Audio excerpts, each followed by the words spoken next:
예수께서 승천하실 때가 가까이 오자 예루살렘으로 가실 것을 굳게 결심하셨습니다. 그리고 예수께서는 사람들을 미리 앞서 보내셨습니다.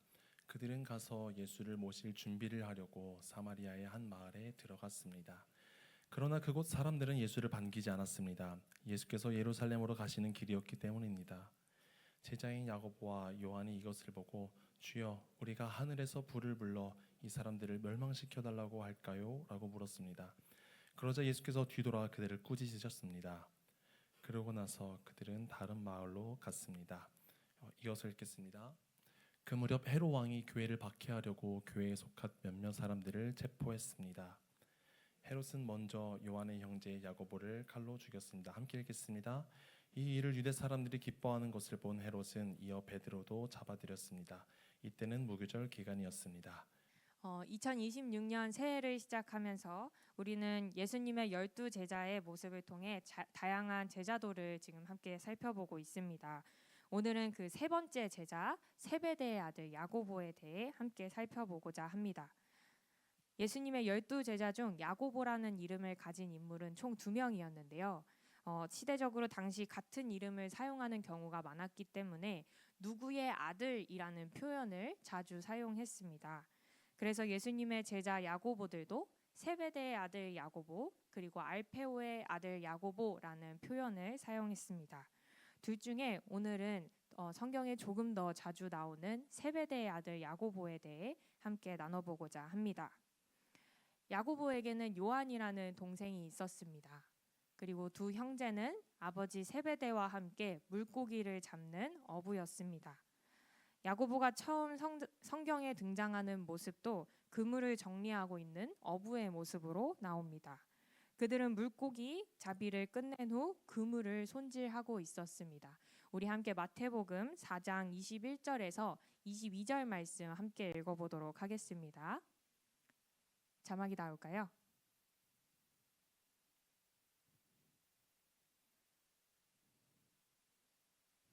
네, 함께 읽겠습니다. 시작. 예수께서 계속 더 가시다가 다른 두 형제들을 만나셨습니다. 그들은 세베대 아들 야고보와 그 동생 요한이었습니다. 그들은 아버지 세베대와 함께 배에서 그물을 손질하고 있었습니다. 예수께서 부르시자 그들은 곧 배와 아버지를 두고 예수를 따랐습니다. 아멘. 위의 본문은 앞서 물고기를 잡던 또 다른 인물 베드로를 부르시는 그 장면 뒤에 나오는 이야기입니다. 마태복음에는 나와 있지 않지만 누가복음 5장 10절에서 11절 말씀을 보면요, 야고보와 요한은 베드로의 동료였던 것을 알 수 있습니다. 예수님께서는 갈릴리 호숫가에서 베드로와 안드레뿐만 아니라 야고보와 요한도 부르시며 너희를 사람을 낚는 어부가 되게 해주겠다라고 말씀하신 것입니다. 예수님의 부르심에 야고보는 곧장 그분을 따랐습니다. 자신이 가지고 있던 배와 그물도 버려두고 또 아버지도 버려두고 자신에게 유의미했던 모든 것을 포기하고 예수님을 따랐습니다. 이 모습이 예수님께서 보시기에 얼마나 보시기에 좋았더라였겠습니까? 예수님은 후에 야고보를 손수 가르치시기 시작하십니다. 물론 12제자 모두 예수님의 수제자라고 할 수 있지만 특별히 베드로, 야고보, 요한 이 세 제자는요, 예수님께서 그들만 데리고 가셔서 보여주신 사건들이 있습니다. 바로 야이로의 딸을 살리신 사건과 또 변화산 사건입니다. 우리 차례대로 함께 보길 원하는데요. 마가복음 5장에는요. 예수님께서 회당장 야이로의 딸을 치료하시기 위해서 그를 살리시기 위해서 그 집에 들어가시는 장면이 나옵니다. 그리고 그 집에 들어가실 때 베드로, 야고보, 요한 이 세 제자만 데리고 그 집에 들어가십니다. 제자들은 야고보의 딸이 죽은 것을 직접 그들의 눈으로 확인을 했습니다. 후에 예수님은 아이의 손을 잡으시고 달리다굼이라고 외치시면서 그 아이를 살리셨습니다. 예수님을 따라 회당장의 집에 들어갔던 베드로, 야고보, 요한은 눈앞에서 죽은 사람이 다시 살아나는 기적을 목도하게 됩니다. 야고보는 이 사건을 통해 예수님께서 생명을 주관하시는 살아계신 하나님의 아들이시라는 것을 배우게 됩니다. 두 번째로 살펴볼 사건은 마태복음 17장에 나와 있는 변화산 사건입니다. 이때도 예수님께서 베드로와 야고보, 요한 이 세 제자만을 데리고 높은 산으로 올라가십니다. 그리고 그곳에서 얼굴이 환하게 변하고 또 엘리야와 모세와 함께 이야기를 나누는 모습을 보여주시죠. 심지어 구름 속에서 하나님의 음성까지 직접 듣게 됩니다. 후에 두려워 떨며 엎드린 제자들에게 예수님은 이렇게 말씀하셨습니다. 인자가 죽은 사람들 가운데서 다시 살아날 때까지 너희가 본 것을 아무에게도 말하지 말라. 예수님은 자신이 모세와 엘리야가 이전에 예언한 그 메시아이자 그리고 앞으로 십자가와 부활을 통해서 예언된 모든 일을 성취할 그 사람임을 가르치십니다. 야고보는 이 사건을 통해서요, 예수님께서 인류를 구원할 메시아이심을 배우게 됩니다. 야고보는 예수님 곁에서 일거수일투족을 함께하며 그의 삶을 배웠습니다. 특별히 예수님께서 하나님의 아들이신 것과 또 구약에 예언된 모든 언약을 성취할 바로 그 메시아이심을 배웠습니다.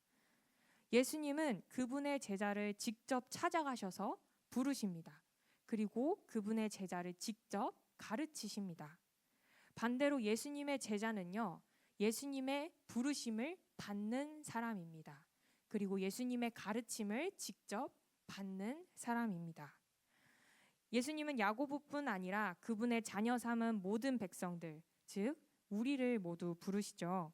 우리가 가정에 있을 때나 회사에 있을 때나 교회에 있을 때나 언제 어디서든지 예수님은 우리에게 나를 따르라 이야기하십니다.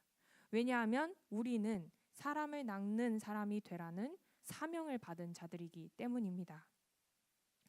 뿐만 아니라 이렇게 부르신 주님은요, 우리에게 찾아오셔서 직접 가르치십니다. 말씀을 읽으며 깨닫게 하시고 기도하면서 회개하게 하시고 찬양을 하면서 하나님께 그 영광을 노래하게 하십니다. 삶의 모든 순간순간 속에서 놀랍게 일하시는 그 하나님을 우리가 체험할 수 있도록 하게 하십니다. 여러분은 이러한 예수님을 만나신 적 있지 않으신가요? 나를 처음 부르셨던 예수님, 그리고 매 순간 나에게 가르치시는 그 예수님. 우리도 야고보처럼 예수님께 부르심을 받았으며 또 그분께 가르침을 받는 제자입니다. 이렇게 예수님께 직접 부르심을 받고 또 손수 가르침을 받았던 야고보. 그는 얼마나 예수님의 말씀을 잘 깨닫게 되었을까요? 서당께도 3년이면 풍어를 읊는다는데 야고보가 예수님과 일거수일투족을 함께 했기 때문에 그가 얼마나 더 풍어를 잘 읊었겠습니까? 그러나 우리의 예상과는 다르게 야고보는 예수님의 뜻을 이해하기까지 굉장히 오랜 시간이 걸렸습니다. 우리 다 함께 누가복음 9장 53절에서 55절 말씀인데요. 함께 읽겠습니다. 시작. 그러나 그곳 사람들은 예수를 반기지 않았습니다. 예수께서 예루살렘으로 가시는 길이었기 때문입니다. 제자인 야고보와 요한이 이것을 보고 주여, 우리가 하늘에서 불을 불러 이 사람들을 멸망시켜 달라고 할까요? 라고 물었습니다. 그러자 예수께서 뒤돌아 그들을 꾸짖으셨습니다. 아멘. 당시 사마리아인들과 유대인들은 사이가 굉장히 좋지 않았습니다. 유대인들은 멀리 돌아갈지언정 사마리아 지역을 통과하지 않았고요. 간혹 사마리아 지역을 통과해서 예루살렘으로 가는 일행이 있다고 할지라도 사마리아인들이 그들을 거부하거나 그들이 쉽게 통과하지 못하도록 했다고 합니다. 예수님도 예루살렘으로 가시기 위해 이 사마리아 지역을 통과하고 싶으셨으나 사람들이 그 예수님의 일행을 거부했기 때문에 그렇게 하지 못하셨습니다. 안 그래도 사이가 좋지 않았던 터라 아마 함께 있던 제자들은 몹시 기분이 나빴을 것입니다. 그런데 그중 야고보와 요한이 분한 마음을 가라앉히지 못하고 예수님께 이렇게 질문을 합니다. 주님, 우리가 하늘에서 불을 불러서 이 사람들을 멸망시켜 달라고 할까요? 감히 예수님을 막은 사람들을 혼쭐내고 싶은 정의로운 마음이라고 어떻게 포장할 수도 있겠으나 사실은 세상을 구원하러 오신 예수님을 제대로 알지 못한 그 무지함에서 나온 질문이라고 할 수 있습니다. 예수님은 그 자리에서 뒤를 돌아서 두 형제를 꾸짖으시고 다시 다른 길로 가셨습니다. 야고보의 인간적인 연약한 모습은 여기서 끝이 아닙니다. 심지어 그의 어머니 살로메까지 합세하여서 바람직하지 못한 요구를 주님께 드립니다. 마태복음 20장 20절에서 21절 말씀인데요. 우리 이것도 함께 같이 읽었으면 좋겠습니다. 시작. 그때 세베대의 아들들의 어머니가 자기 아들들과 함께 예수께 다가와 무릎을 꿇으며 간청했습니다. 예수께서 물으셨습니다. 무엇을 원하느냐? 제 두 아들 중 하나는 주의 오른편에 다른 하나는 왼편에 앉게 해 주십시오. 아멘. 모두가 아시다시피 누군가의 옆에 앉는다라는 표현은 그의 최측근이자 그의 편에 있다라는 뜻이죠. 본문에서 사용된 헬라어 카디조라는 이 헬라어 원어도요, 앉다라는 단어이지만 똑같이 어딘가의 자리를 잡고 누군가의 편에 서다라는 그 의미가 담겨 있습니다. 즉 살로메가 요구한 것은요, 예수님의 지위를 이용한 높은 권력과 힘이었습니다. 자신의 생각에 아마도 예수님께서는 지금 이스라엘을 통치하고 있는 이 로마를 물리치시고 새 나라를 세우실 것 같은데, 그때 자신의 아들들도 한 자리 꿰찼으면 하는 부모의 욕심이었던 것입니다. 그러나 그녀의 이러한 생각은 완전히 잘못된 생각이었습니다. 예수님은 정치적으로 새 나라를 세우실 계획이 없으셨습니다. 또한 그분의 왼편, 오른편은 우리가 기대하는 부귀영화를 가득 누릴 수 있는 그런 자리도 아니었죠. 야고보와 요한은 예수님 곁에서 굉장히 많은 가르침을 받았고 또 특별히 예수님께서 보여주신 사건들까지 있었습니다. 그럼에도 불구하고 왜 예수님께서 이 땅에 오셨는지, 예수님께서 앞으로 하실 사역들이 무엇인지 그러한 것들을 아직까지도 알지 못했던 것입니다. 살로메 또한 예수님 곁에서 예수님을 따라다니면서 그 곁을 지킨 여인이었습니다. 그러나 이렇게 욕심에 앞선 요구를 하기도 합니다. 이 어리숙한 새 모자의 모습이 어쩌면 우리의 모습과 닮아 있지는 않은가요? 예수님께서 아무리 열심히 우리에게 말씀을 해주셔도 우리는 때로 그 가르침을 온전히 배우지 못할 때가 있습니다. 나 들으라고 들려주시는 말씀을 열심히 고개를 끄덕이면서 이 말씀은 내 동생이 지금 꼭 들어야 되는데 라고 생각을 한다거나 우리 순원이 꼭 돼야 되는데 라고 생각을 한다면 그것만큼 낭패가 없습니다. 옛날부터 나의 발목을 잡고 있었던 그 죄를 심각하게 생각하지 않고 그것을 합리화해버리는 습관도 예수님의 가르침을 받는데 굉장히 큰 방해가 됩니다. 혹은 말씀을 오해하여서 오히려 악을 행한다든지 또 뒤늦게 내가 잘 몰랐던 것들을 깨닫고 후회한다든지 등 우리는 예수님께서 주시는 그 가르침 앞에서 온전히 그것을 배우고 또 그것을 받아들이는 것에 굉장히 힘겨울 때가 있습니다. 예수님의 가르침을 제대로 이해하지 못하고 오히려 욕심을 드러냈던 야고보. 그렇다면 그는 그 말씀을 어떻게 다시 깨달을 수 있었을까요? 예수님은 과연 그에게 어떠한 도움을 주셨을까요? 우리 함께 마태복음 20장 25절에서 28절 말씀 함께 읽도록 하겠습니다. 시작. 예수께서 제자들을 함께 불러놓고 말씀하셨습니다.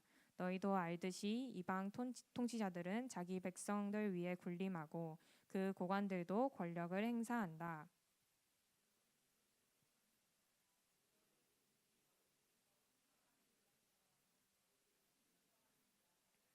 누구든지 첫째가 되려는 사람은 너희의 종이 되어야 한다.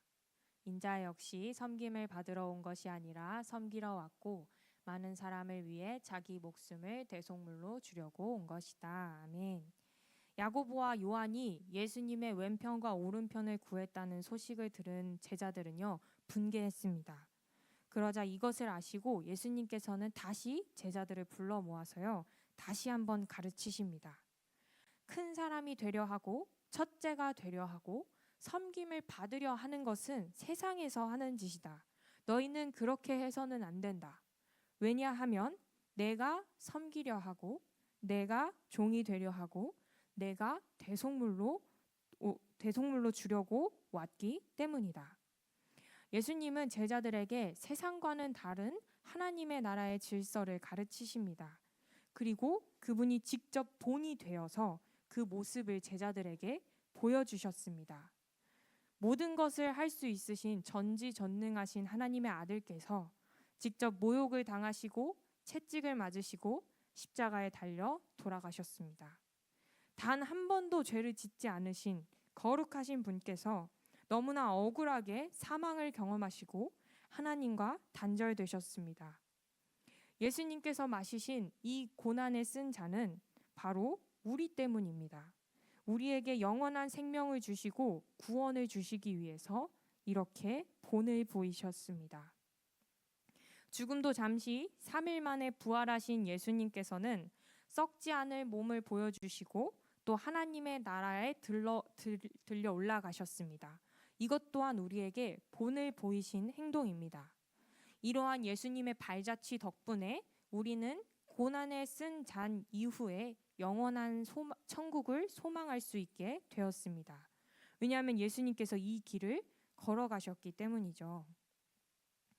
예수님께서 모든 순환을 당하신 후에 승리하시고 부활하셔서 제자들에게 짠 하고 처음 나타나셨을 때, 그때 제자들은 기분이 어땠을까요? 이루 말할 수 없이 굉장히 기쁘고 또 놀랐을 것입니다. 그리고 동시에 마음에 결연하고 아주 웅장한 울림이 있었을 것입니다. 왜냐하면 부활하신 주님을 통해서요, 그동안 제자들이 이해하지 못했던 이 가르침들을 모두 깨닫게 되면서 이제 앞으로 자신들이 나아가야 할 방향을 알게 되었기 때문입니다. 우리 누가복음 24장 45절에서 48절 말씀을 함께 읽도록 하겠습니다. 시작. 그리고 예수께서 그들의 마음을 열어 성경을 깨닫게 해주셨습니다.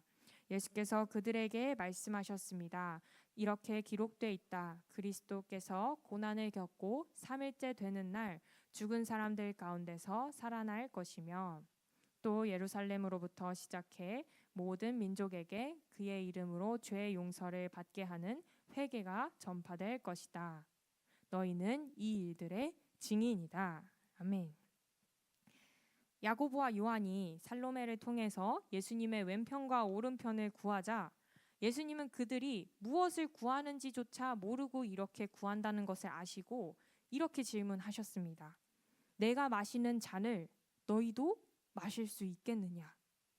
그 질문에 그들은 이렇게 대답합니다. 할 수 있습니다. 야고보는 이렇게 대답할 때까지만 해도 이 말의 진정한 뜻을 알지 못했습니다.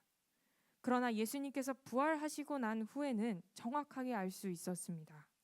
예수님께서 드셨던 그 잔은 고난에 쓴 잔이자 영광의 발자취였다는 것을 말입니다. 예수님의 가르침을 이렇게 비로소 모두 이해하게 된 야고보는 그 이후에 어떠한 삶을 살았을까요? 야고보를 비롯해서 모든 제자들이 너나 할 것 없이 세상으로 나아가 예수님의 그 복음의 말씀을 전파합니다. 세계 곳곳에 복음을 전하고 교회를 세웠습니다.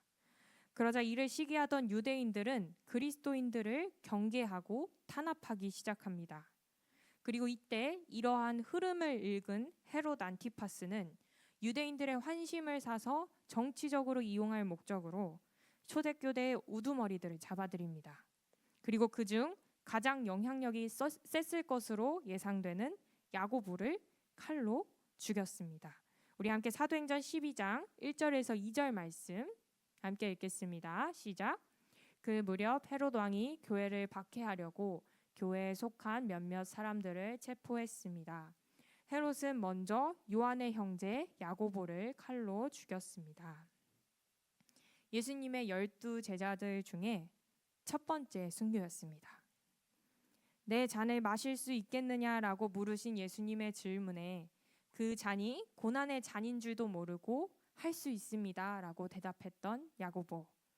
그러나 그는 그 의미를 제대로 깨닫고 난 뒤에도 물러나지 않고 정말로 그 잔을 마셨습니다. 예수님처럼 고난의 길을 묵묵히 걸어갔습니다. 비로소 그는 예수님을 따른 제자가 되었습니다. 사실 순교라는 단어는 듣자마자 우리에게 굉장히 무겁게 느껴지는 것을 넘어서서 우리와 아주 상관이 없는 것처럼 좀 막연하게 느껴지지는 않으신가요? 저도 그랬습니다. 일제강점기 시대에 일사각오 정신으로 순교하셨던 목사님들의 이야기를 들으면 나는 저렇게 못해. 나는 저 정도까지 믿진 않아. 라고 실제로 이야기했었습니다. 그런데 신대원 입시를 준비하면서 열심히 성경 공부를 하던 중에 바울의 이야기를 여러 번 접하면서 묵상할 수 있는 기회가 생겼습니다. 바울의 무모했던 열정, 그리고 뒤바뀐 사명, 다듬어져가는 인격, 마지막에 순교하러 가는 그 여정까지 그의 일생을 되짚어가면서 바울에게 아주 깊이 이입할 수 있었어요. 그리고 죽음이 기다리는 것을 알았음에도 불구하고 그가 예루살렘으로 갈 수밖에 없었던 이유를 깨닫게 되었습니다. 바울은 우리와 똑같이 굉장히 감정적인 사람이어서 외로움을 타기도 했고 또 무엇보다 고난을 굉장히 두려워하던 사람이었습니다. 그러나 마지막으로 바울은 성령의 도우심으로 이렇게 고백합니다. 내가 달려갈 길과 주 예수께 받은 사명, 곧 하나님의 은혜의 복음을 증언하는 일을 마치려 하면은 나의 생명조차 조금도 귀한 것으로 여기지 아니하노라. 저는 이 말씀을 읽으면서 성령님께 충만한 이의 고백을 알게 되었습니다. 우리는 연약한 인간이기에 스스로 예수님을 따라 살 수 없습니다.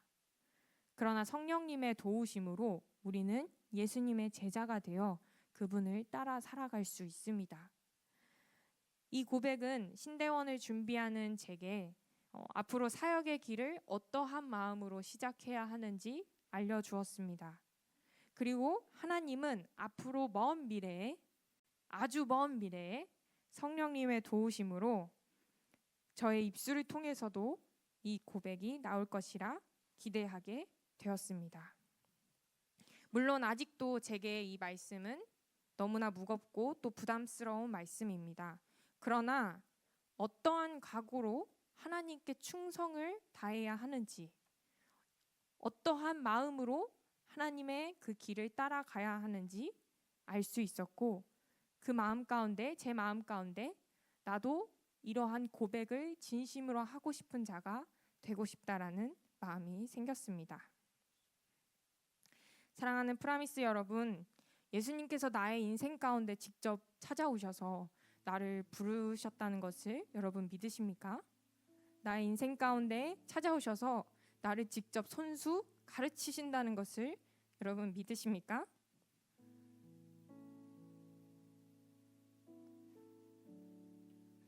그리고 그런 나를 위해 직접 본을 보이셔서 십자가에 달려 돌아가셨다가 부활하신 것을 믿으십니까?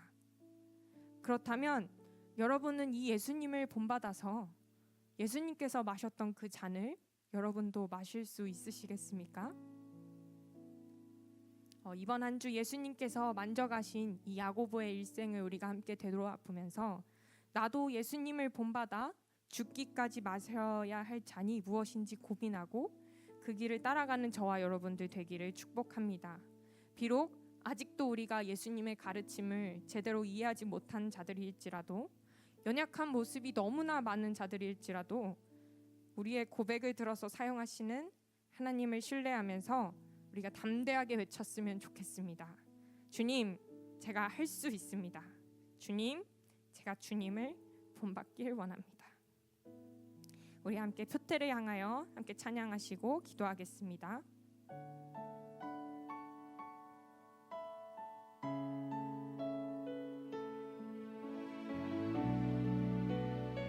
함께 가사를 기억하면서 고백했으면 좋겠습니다.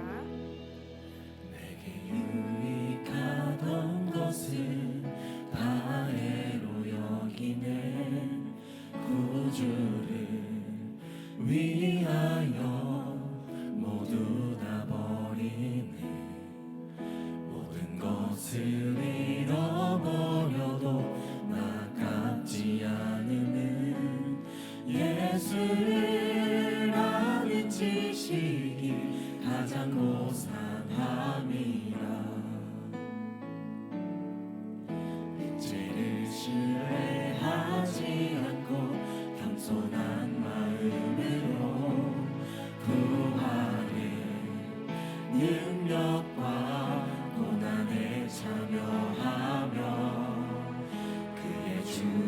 부르심을 본받아 그리스도를 얻고 예수의 안에서 발견되려 함이라. 표대를 향하여 그리스도 예수 안에서 구름의 산을 위하여 달려가노라. 이전에 있는 것은 모두 잊어버리고 앞에 계신 그리스도께로 달려가노라. 한번 더 고백합니다. 내게 유익하던 것을 유익하던 것을 다해로 여기네. 구주를 위하여 모두가 버리네. 모든 것을 잃어버려도 나깝지 않음은 예수를 아는 지식이 가장 고상함이라. 죄를 신뢰하지 않고 겸손한 마음으로 구원의 능력과 고난에 참여하며 그의 죽으심을 본받아 그리스도를 얻고 예수의 안에서 발견되려 함이라. 표대를 향하여 그리스도 예수 안에서 구름의 산을 위하여 달려가노라. 이전에 있는 것은 모두 잊어버리고 앞에 계신 그리스도께로 달려가노라. 표대를 향하여 그리스도 예수 안에서 구름의 산을 위하여 달려가노라. 이전에 있는 것은 모두 잊어버리고 앞에 계신 그리스도께로 달려가노라. 표대를 향하여 그리스도 예수 안에서 구름의 산을 위하여 달려가노라. 이전에 있는 것은 모두 잊어버리고 앞에 계신 그리스도께로 달려가노라. 표대를 향하여 그리스도 예수 안에서 구름의 산을 위하여 달려가노라. 이전에 있는 것은 모두 잊어버리고 앞에 계신 그리스도께로 달려가노라. 주님께서 오늘 우리에게 이렇게 물으십니다. 내가 마신 잔을 너희도 마실 수 있겠느냐? 아버지, 우리가 연약한 모습으로 주님의 뜻을 알지 못하고 주님을 다 이해하지 못하는 상태일지라도 주님, 그럼에도 불구하고 내가 그 아버지의 잔을 따라 마시겠습니다. 나도 아버지의 가신 그 길을 따라 그 길을 본받아 주님 앞에 나아가 주님을 따라가고 싶습니다. 주님, 우리의 고백이 고백되기를 원합니다. 제가 할 수 있습니다. 주님, 저도 주님의 길을 따라가길 원합니다. 제게 그 마음이 있기를 원합니다. 저도 먼 훗날에 주님께서 다정하셨던 그 길을 따라갔을 때 나의 입술을 통해서도 주님, 내가 죽기까지 주님을 사랑합니다 라고 고백하길 원합니다. 하나님, 우리의 고백이, 이 고백이 우리 모두의 고백이 되기를 간절히 소망합니다. 우리 우리가 정말 다른 것들을 재면서 주님을 믿는 것이 아니라 온전히 살아계신 그 하나님께 모든 것을 맡기고 모든 것을 내걸고 주님 한 분만을 따라가며 죽기까지 주님 앞에 나아가 순종하기를 원합니다. 우리 함께 하나님께 우리의 마음을 드리며 주님께 주님 나도 할 수 있습니다. 아버지 내게 이 마음을 허락하여 주시옵소서라고 주여 한번 부르짖고 기도하도록 하겠습니다. 주여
예수님의 12제자에 대한 메시지를 들으면서 우리 안에 찔림과 갈등이 있는 이유는 우리가 마땅히 그리 살아야 함에도 주신 사명조차 달려가야 함에도 그렇게 하기에 포기해야 될 것이 너무나 많고 내려놓아야 할 것이 너무나 많고 손해보는 것 같은 생각이 너무나 많이 들기 때문에 우리를 묶고 있는 우리의 상황들 환경들로 인한 갈등을 넘어선 찔림이 우리에게 있을 것입니다. 그러나 하나님께서 우리를 사랑하셔서 독생자 외아들을 허락하셨고 여전히 우리를 사랑한다. 우리는 연약하고 부족하지만 그래서 날마다 주님을 배신하고 뒤돌아서지만 그럼에도 여전히 사랑하시는 그 사랑이 우리를 이끌고 있기 때문에 우리는 다시 일어나 우리 안에 있는 모든 갈등들을 내려놓고 주님 주신 사명을 쫓아 나아갈 수 있는 것입니다. 그리 기도하시죠. 주님, 저는 또 넘어질 겁니다. 저는 또 실수할 거고 또 뒤돌아설 수밖에 없는 연약한 존재입니다. 그러니 나는 주님이 필요합니다. 한순간도 떠나지 않으시는 주님 손 붙잡고 넘어져도 다시 일어나 뒤돌아설지라도 다시 뒤돌아서서 주님 끝까지 쫓아가는 사명자의 삶, 제자의 삶 살아가게 하여 주시옵소서. 이 시간 한번 더 같이 우리의 기도 제목을 올려드리며 기도하며 나가겠습니다. 거룩하시고 자비로우신 아버지 하나님, 우리의 연약함을 주 앞에 나가겠습니다. 그러나 여전히 우리를 공평하시며 보존하시며 우리를 부르시는 주님이여 하나님을 다시 주님 바라보며 나아갑니다. 내 잔을 마실 수 있느냐 말씀하시는 주의 엄중한 말씀 앞에 예주님 저를 해볼 때는 너무나 자신 없습니다. 그러나 주님의 십자가 바라볼 때에 주님의 사랑 돌아볼 때에 나는 다시 일어나 주 앞에 나아갈 수 있음을 고백하며 나아가는 존재가 되기를 바랍니다. 주님 우리의 삶의 인도가 주님께 있게 하여 주시옵시고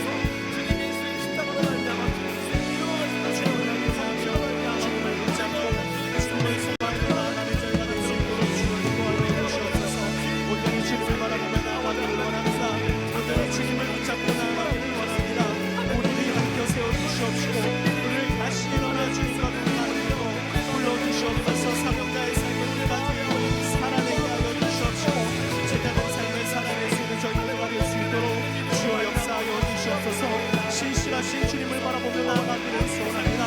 온전히 주님께 드림받은 삶으로 살아가게 하여 주시옵소서. 모든 갈등들 모든 찔림들을 미루한 채 평대를 향하여 주님만 바라보며 십자가 바라보며 그 약속 붙잡고 나아가는 저희가 될 수 있도록 주여 인도하여 주시옵소서. 온전히 주를 바라보며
사랑하는 여러분, 주님께서 저와 여러분을 자녀로 불러주시고 예수님을 따라 사는 제자의 삶으로 초청하셨습니다.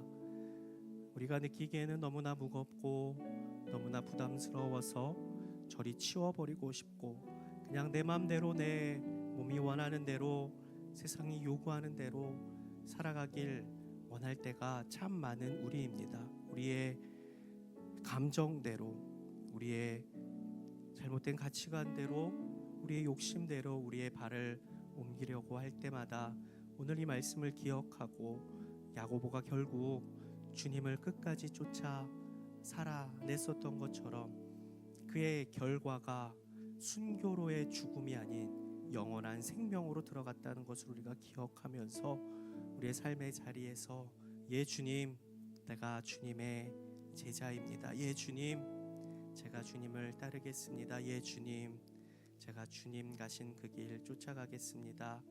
결단하며 살아갈 때 세상이 줄 수 없는 하늘의 평강과 기쁨이 가득한 저와 여러분의 삶이 될 수 있기를 주님의 이름으로 축복합니다.